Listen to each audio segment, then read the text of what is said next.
Welcome back to Best Advice Podcast, guys, where financial wisdom meets inspiration. I'm your host, Rob Lovaglio, here as always with co-hosts Frank Lovaglio and Dave Allen, founders and managing partners of Security Financial Management, and most recognized for their Fox TV show, Financially Speaking with SFM, with a combined 100 years of experience in money management and market analysis, here to educate and inspire. Elevate your financial perspective here with Wednesday weekly market updates on what's hot, what's not, and what's next in the financial world. And get inspired as we flip the script from advisor to student with monthly special guests of various top-tier industry leaders where we'll discover the secrets of their success and the best advice that shaped their journeys. So let's get to it. Dave and Frank, how are we doing today? Doing good. Thanks, Rob. We're doing good. Can you kind of give me a quick background on your story, Dave, and how, you guys were friends, then became into this $2 billion managing money, successful financial advisor? Almost $2 billion. 1.5, but my friend. We're mainly here to talk with BJ today, but a little background on SFM is Frank and I grew up as kids together. We were 14-year-old kids that became best buddies, said one day we're going to start a business, and we didn't know what kind of business, but we did start one. We said we'd live in the same neighborhood, our wives would and know each other as well. And that's exactly what happened. That was in 1974. And today, how many years? Almost 50 years later. We're still best buddies. We have a successful business, and here we are. Life is good. The rest is history, huh? Yeah. Frank, do you want to touch on the transition from Fox TV show to in-house now? Yeah. So Fox was really an affiliate, just a group that wanted to get us on TV that we did some marketing with. And the station that they had us going on was far. It was in Phoenix. So Dave and I you say, we got to go west today. We'd get up, 5 a.m, be on a 6:30 flight and head all the way west. So we were like, we got to do something different. It was fun, and we got a lot of experience and good exposure and met some really nice people along the way. But we realized this is way too far, man. We got to tighten this up. And then now we got, thanks to Rob, a homegrown studio right here. We only have to walk 6 steps instead of 6 hours on a flight. So here we'll take it, man. We'll take it. So big picture is here. Both of you have been managing money and analyzing the market for over 35 years now? Yes. Both spent your career really giving advice and financial advice for that. So what we're doing here today, guys, is we're flipping the script on this season. We're coming from advisor to listeners. I know it's going to be tough for you too. There's 2 listen. We never listen. And I need all of you to stop what you're doing and listen. And what I mean of that, of course, we're going to provide some market updates. These guys have a lot of knowledge to share with us with over 35 years of money management experience. But more importantly, we will bring top tier industry leaders to discover the secrets of their success and the best advice that shaped their journey. That's the name of the show, Best Advice Podcast, guys. We're here to listen to the best advice leading professionals received that ended up soaring their successful stories. And boy, do we have a treat for you today. Can you please welcome UCF legend, a very close friend of mine, BJ Taylor. What's up, BJ? Thanks for coming out with us today. What's up, Rob? Happy to be here. Thanks for having me on. I'm honored to be the first guest here. It's really special, so We're honored to have you, I'm man. excited about our conversation today. I did some Googling. I knew you were always just like that guy at UCF, right? You're always the guy. Everyone knows UCF basketball. BJ's that guy. But I was impressed, man. I mean, Florida 8A Player of the Year, high school All-American, full scholarship to UCF, all freshman team, AAC first team all conference, first UCF player to ever do that. Only UCF player to ever score 15 points or average 15 points in 3 seasons in a row. NCAA even had you named top 5 best seniors heading into your senior season. I mean, I don't know if you guys have played basketball, to average 15 points in college is so hard, man. So hard. Your whole team is, it's not NBA where you're playing one-on-one basketball. Right, yeah. Like their coach is sitting there and they're like, this is how we're guarding BJ Taylor. All these huge D1, they had 6'10" guys just sitting there trying to guard you. Yeah. But average do that 3 seasons in a row is incredible. Honestly, that's great, the individual numbers, but I mean, honestly, for me, it probably sounds really cliche, the wins. team. I remember the most now, being 4 or 5 years removed from playing. If you ask me how many points I had against UConn on Tuesday night 5 years ago, I don't know. But I remember we beat UConn. Right, as a team, and those are the memories, and those are sort of things that matter most to me now. The success we had at UCF as a team, as a group, the way the fan base, the community got behind us, things of that nature. So me being an Orlando guy, being from here, I committed to UCF in August of my senior year of high school. I spent the entire senior year while I was in high school playing basketball with the guys at UCF. So you competed at that level. I was really a sophomore. I had stepped foot on campus as a freshman because I was going to school in the city where I live. Right. So that helped me a ton. What did that feel like when you were a high school kid? Going to those guys and playing with those guys. Did you hang? Yeah, first it's always an adjustment, right? These guys are playing, these guys are 22, 23. They're more mature. They're more mature. They've done things in their personal life and I've never done. I've never thought of. I'm hearing stories. You just have a lot of different stuff. I'm like, eye-opening, right?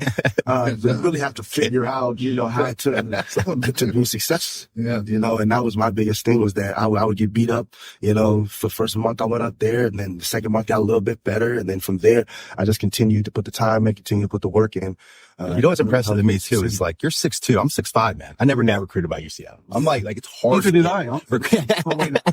I'm 6'2" a bit too. Yeah, that's what I'm saying. Like to be a 6'2", at a big school like that, you have to be super talented, bro. Like, so hard. I'm 6'5" too, but I've always been sort of a step slow. And Frank used his butt back in. When you're 6'5", it's like, hey, you're 6'5", man, you're slow, man. But he's shooting granite style. Let him do his thing. Always has. When you're 6'2", you got to be so good. Because there's a lot of folks that are 6'2" and under, so you got to be special. We have a lot of time in the game.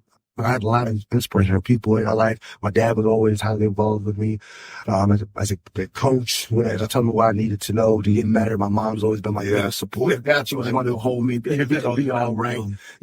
Dad was the one to push me and, kind of shape me as a player, but couldn't have done without my mom, because she's the one. Mom loves you. She loves you no matter what. Right. It's unconditional. That's right. Me that too, right? Yeah. I was a huge fan of T-Mac growing up, Tracy with the T-Mac, those shoes were the best. The 3 lines, bro. Yeah. It's over. He's the reason why I was award number one for my entire career was him. And then it moved over to Dwayne Wade when he was in Miami. And he and Shaq won that title down there. And then, our good friend, Austin Rivers. When I was in middle school, they were in high school. I looked up to watching, guys like him play. And, the Winter State Championship was always out of Miami. Remember the South Florida team? Oh, man, kill it. You weren't going to win. You weren't going to win. Always Miami-Dade or Florida. You're not going to win. And I remember that when we broke through and Rob won that title with Austin. And it was, it's like, hey, Orlando wins the title. That was big. I think Orlando is very underrated in the talent that comes out here. The talent that comes out here is nuts. You're talking about Brandon Knight. You're talking about Austin Rivers. I'm not going to start naming a lot of people because I'm going to leave people out and be mad. But there's just a lot of good talent. But forever, it was always Miami Shane Killian. Well, remember Miami Killian? They were all 6'8", tough. And, What are they breeding? I don't know. Just good at basketball, they're even better at football. That's true. Outstanding. Always win state championships. Baseball too, they'll say it's the heat. That's what they'll say. They're angry. They'll say that they're in such great shape down there because it's hot here. It's even hotter down there in Miami. There's something about your lungs are bigger when you live in the heat. It really is. So you can breathe harder. You can work out harder. I don't know. Something's working. It's that hot. The regular gym be like, hey, let's go to Cuba, man. You're working out in Cuba. The collegiate level, it's hard. It takes so much discipline to get through all the high school. Competing here, we're the best athletes, I'd say, in all the United States right now. Right here in Florida. We even Rob talk about the days. You know what they're like. I mean, from morning, you start to sundown. It's a job. It's a job. I used to go to a lot of Loyola games, as a dad. And so I'd go down there for a week at a time, and Dave would work here and let me go play. Sometimes. Yeah, but sometimes you'd say, okay, you go. And you're good. Yeah. But it was nice. He held Ford down at certain times when I could go for a whole week. And I had to during that period of time. You weren't going to miss that. And I wasn't going to let you miss that. Yeah, it was great. But I watched the life of it. So it's like, okay, there's 6:00 in the morning, there's stretching, and then there's a practice, and then there's film, and then there's study hall, then there's class, and then there's post film, and there's another workout. And it was like, It's stressful, man. 40 hours. Because before the next class is up, you're trying to catch up on, this. Well, you don't call it 24 hours. Yeah. And I was in New Orleans, so all I did is have maybe a Bloody Mary. Yeah. I was good for the day. Yeah. Go, Rob, go. Yeah. And then when you're not in that, they want you in the training room. Exactly. So it just doesn't, you don't go home. You really don't go home. Yeah. You have to be where they want you to be at all times. So let's get a little marketing in here, transition. You guys give a little knowledge that you have over the 35 years. Here we are. We're closing in shortly on Q1. You guys want to just give us a quick little update, Dad? Do you want to talk about where you see the trajectory of 2024? This is way more fun, by the way. Yeah, way more fun. Before I got to have the notepad. Yeah, after 40 years, this is a lot of fun. Well, we laugh because after 4 decades, it's like, it's like truly a layup with nobody on you. You're doing it so long. But I would say, the thing you got to remember is anyone that's telling you the truth doesn't really know what markets will do. So that's the first thing. Anyone that's going to start predicting markets today are going to absolutely do this, and that's run from that one, because that's not the truth. The truth is you don't know, but you have analysts and you have markets and you have people that are very smart. And it looks like, the big thing now is what are interest rates going to do? That's had a huge effect in 22. For the first time in really 3 decades and 30 years, bonds and stocks went down together. So if you were in the market in 2020, let's just call it 100 grand, make the math easy. You lost 20 grand. Your 100 turned into 80. If you're in a kind of a moderate portfolio, 60-40, 60 equities, 40 bonds, you lost 25% because stocks were going down and bonds went down too because interest rates were rising, and bonds have an opposite relationship to interest rates. Bonds up or interest rates up, bonds down. Now it looks like things are calming down. Interest rates are sort of tame. The big question is, are they going to go down again? And so now the Fed's meeting and the markets are kind of looking, all right, if interest rates go down, that means inflation is definitely under control from a government perspective, which everybody wants. And if they hold rates or rates tick up again, I think it'll cause a little bit of turmoil. But, Goldman Sachs and a couple of the big houses come out and they're looking maybe an S&P at 5,200, 5,400. They're raising their guidelines a little bit. What Dave and I think sort of big picture, it'll be sort of a moderate year, maybe a 4 to 8% is sort of the range. And that can change. And, one bomb that gets lofted over to Poland and goes the wrong way. And all this is off the table, right? But we think it'll be kind of a moderate year. But bigger than that, and I'll let Dave, answer his question, is cumulatively, people get wealthy in the market. Again, we're almost 4 decades in this. People get wealthy the old-fashioned way, slowly. So my advice would be, if you're going to get in the market, buy some real good quality, buy good quality, and then let that ride for the most part. You can make some changes, but the guessing is where people get killed. Guessing is where you get hurt. It ain't got no gas in it. Like last year, everybody expected a recession. It didn't come. And then all at once November 1 came, the market had gone down, and then all at once November, and it launched. And it was unexpected. I mean, where you were equal to slightly down on October 31st, you ended the year up 10 to 13 to 14%. So that's just patience and not trying to time the market. So do you think with the election year, does that change anything? You can't let an election year be the reason you change your investments. We've always said, never let politics wag the tail of the dog. It can't, because that's going to change. And then they say the election year, should we make changes to our portfolio because of the election year? We say no. And, that if you go back, I'm not going to say all the years, but you go back to almost every election year, every 4 years back, those have been positive years. So don't think just because the Democrats and the Republicans don't agree, and guess what? They never agree. We need to get somewhere in the middle. That's all I beg for, is somebody to get in the middle and stop this fighting that happened between them and their arguments and the extreme differences in their opinions. And let's get back to being people that respect each other. So, but as far as an election year up, no, we don't change a thing. We just keep the long term in focus and have the correct money invested. Don't put your money that you need to eat. Don't put the money that you need for your house. Put the money that you're saving for your retirement. your longer term, 5, 10 years out. That's the money you want. And you Don't guess it. Don't guess it. Don't put it in if you're going to be nervous about the market going up and down. Don't put it in there. Have the right money. Because if you put the wrong money in, you make the wrong decisions. You're going to pull it out at the wrong time when it's down, and you're never going to win. They had a study, just to kind of wrap that up, that I think is Vanguard did a study with all the thousands and thousands of people that are in their 401ks and in their accounts. And it said that the average investor that allows someone else to kind of run it for him does 200 basis points, which is 2% up to 3% better than those that are guessing in and out. So they're I'm in, I'm out, I'm in, I'm out. You lose hundreds of thousands of dollars over a long term on guessing. So that's if we have drive in. Think about 2020. That's when the economy shut down in the middle of COVID.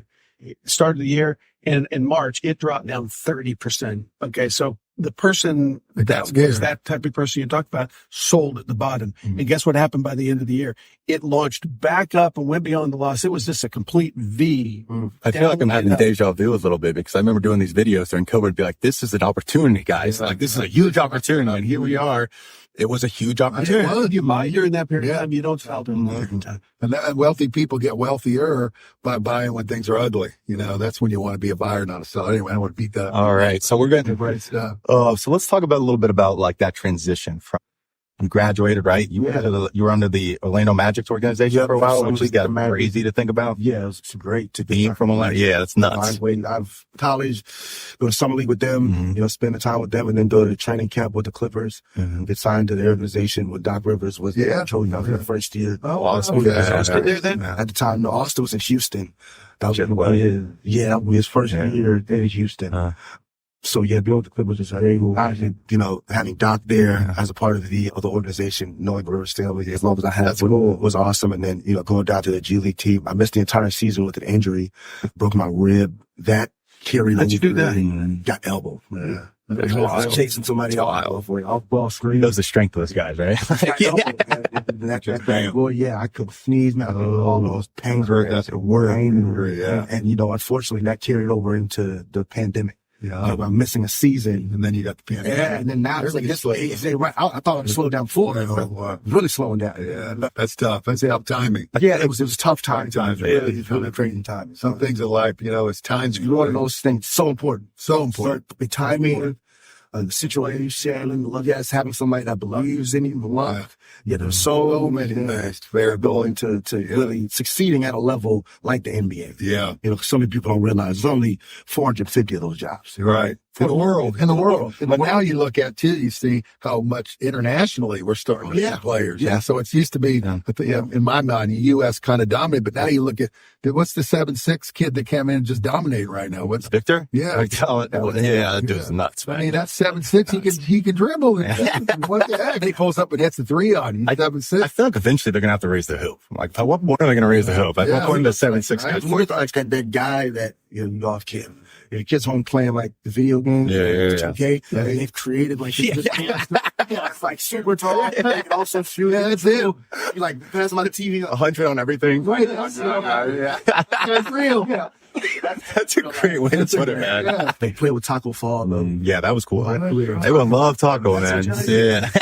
Taco wound up going in the NBA? Or? He was with the Celtics for a little bit, then with the Cavaliers, and now he's over in China. Okay. Yeah. Taco's a guy, man, if there's a timing was different. Yeah. Once again, he missed the era of basketball where the post player and being an answer was. Right. Now you got to be more athletic. Yeah. The game is so spaced out. Yeah. You got to be able to shoot even at that size. Yeah. Pace, speed, agility. That's all. Speaking of Europe, when you kind of ended that, you got hurt, right? So you didn't think obviously you could have gone and played Europe, someone at your level. Yeah. What was that decision like? What was balancing that or juggling the option of going overseas and making money or? Well, it was really a challenge. Mm-hmm. It was really, really hard for me because basketball, as I told Dave, before we started the show, it's what I wanted to do. Mm-hmm. I always, I got my degree at UCF and business administration and all of that, but I didn't think about even how I was going to put that into play until for at least 7, 8 years after I was done. Yeah, that was just I should get my degree because I know it's the right thing to do. Right. It'll make my family really proud, right? Right. But definitely didn't have a plan of this is what I want to go into post basketball. So it was really a challenge to let it go.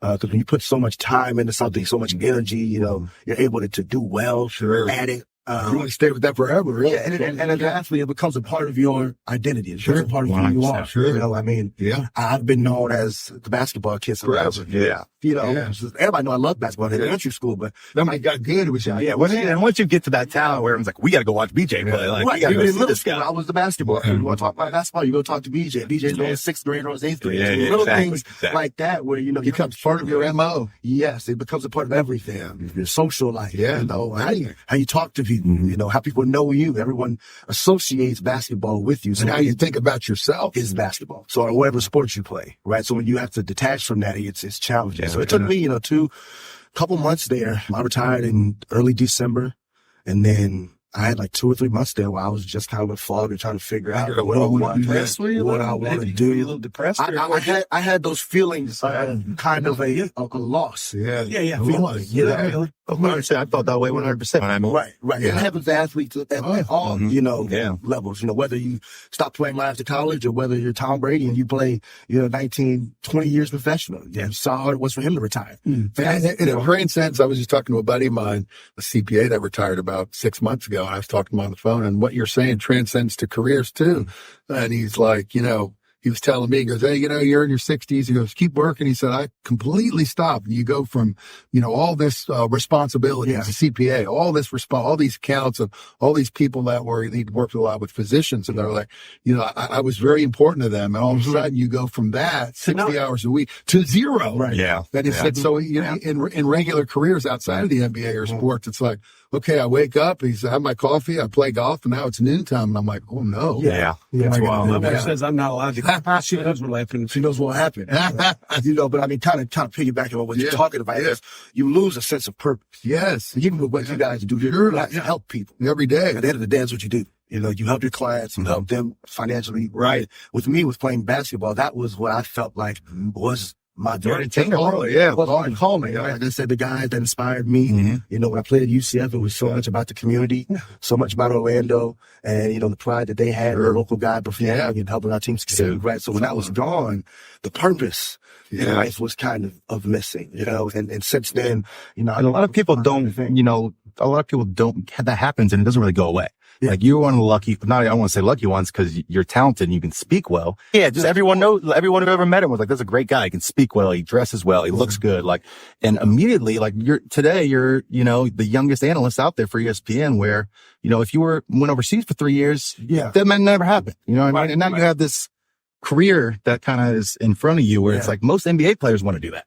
Yeah, no, absolutely. Most people who went to the NBA for 10 years and let's say you did exactly what you wanted to do. We can't even do what you're doing right now. You know what I'm saying? Kind of going off of, you know, what Frank said was that, you know, things not working out with the NBA and the timing, right, have kind of pivoted me into another deal career. Where now I am one of the youngest analysts in the country covering any sport. But you get to hang with the same people that you played with. Exactly. And I'm still around them. They're still my peers. Sure. I love that. The end of the show here, BJ. Again, Best Advice Podcast, guys. The whole idea of the show is to get the best advice from top tier people like yourself. So BJ, would you please treat us with the best advice you've ever received? First has to come from my mom. Of course. And that's, you have to believe in yourself over everybody else. Yeah. You know, if you don't believe in yourself, no matter what you're doing, no matter what industry you're in, sports, music, you know, you want to be a business mogul, whatever it is, you got to believe in yourself. Yeah. You know, but you won't try unless you do, right? Right. And you're going to come up across a lot of adversity at all times. No matter what you do, you're going to have doubters, you're going to doubt yourself at times. So if you don't have that backbone, that resilient belief in yourself, you're not going to go far. And then second would be, you know, from my dad. And it was just always controlling what you can control. Yeah. There's a lot of external variables that are going to happen with things. You know, there's a lot of politics in every business. Every industry. You can't control it. You start to focus on that and they'll start keeping score of what it happens for them. It doesn't happen for me. And then you're just going to continue sitting right there. That's so true. That's great. You can hear that every day. We're in a very uncontrollable business. Yeah. Right. We can't control the world. We're in the middle of it. We stand in the middle of this rocking and rolling around us. And so once you realize and don't base your identity on what trying to control the uncontrollable brings a lot of peace in your life. Yes. Because there's so many things in this world you can't control. Once you get that, there's a lot of peace that comes. Yes. For sure. That's great advice. And it's cool that it's coming from the people you respect the most. Cause when your mom and dad talk and you respect your mom and dad, you listen. Cause you know that's, the purest love you got, right? Absolutely. The purest love you got is mom and dad. Yeah. You got the Lord, mom and dad, and those are the three that are really, absolutely really pure. No question. Is there a person other than your mom and dad that you've impacted my life? Yeah. Johnny Dawkins, the head coach from UCL. Yeah. Long time, doing great. I've spent a lot of years on Coach K's staffs up in for head coach for about 5 years. He played at Duke, right? Yeah, the guy is one of the original all-time greats. Yeah, he was like perfect for the time I was at in my life, being 19 to 22, the impact he was able to have, because he's so big on, not just excelling as a basketball player, but excelling as a person, right? He's always saying, do the right thing. Yeah. That was one of the things. Because there's something like beyond basketball. There's something he would always tell us.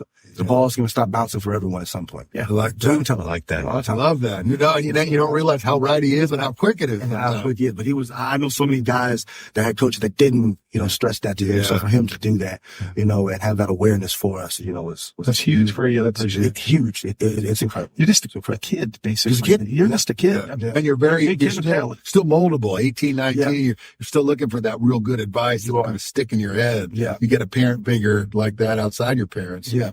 No wonder you did so well. That's cool. I love that. Do you have any worst advice you've ever gotten that you listen to and you're like, dude, I cannot do that one? Yeah.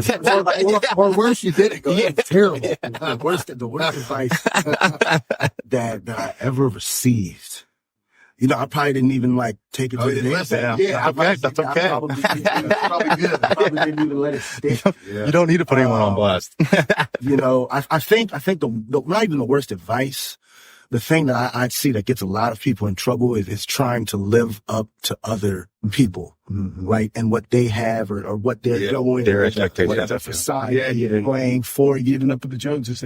Keeping up with the Joneses. Not living within your means. Yeah. Champagne for everybody. Courtesy of Billy Ray Valentine. We see it all the time. Yeah. People want to, get that fancy car, get that fancy house, or do that just because they think other people are going to. This think a lot about them. They don't really care about. There's no way better than me. There's so many ways to stretch it. There's so many ways to, put yourself into debt if you want to live a lifestyle that you want. Right. That's right. Kind of fake, I guess. That's right. So that's be the biggest thing for me that I would say is just horrible advice. I see a lot of times where, it's like, well, you can do this. And it's like, well, no, you probably shouldn't. Good idea. Thanks, but no. I'm not good, but do I want to? Do more. It's smart. Really should. Yeah. But some of our favorite people and our clients are the ones that you have no idea that they have the means. Yeah. They live their life. Yeah. Quiet.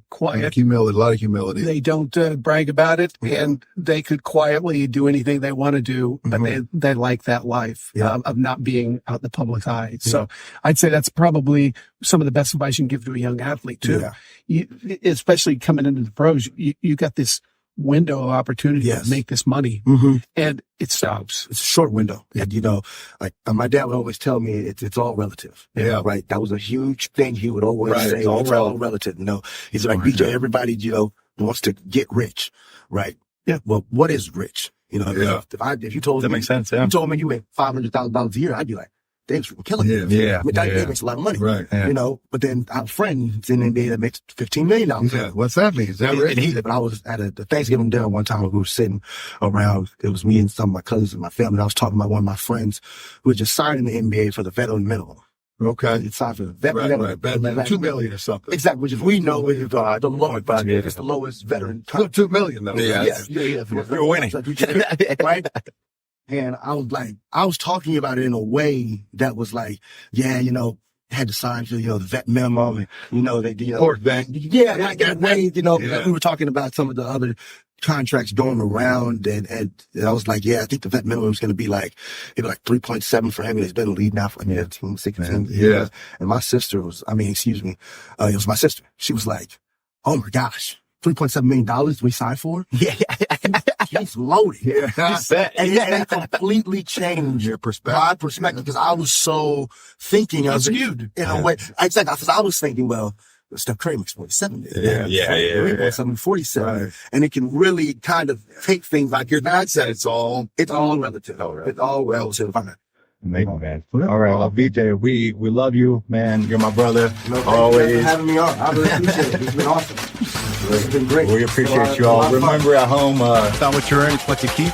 Happy days, everybody. This show is for entertainment and educational purposes only. It is not intended as personal financial advice.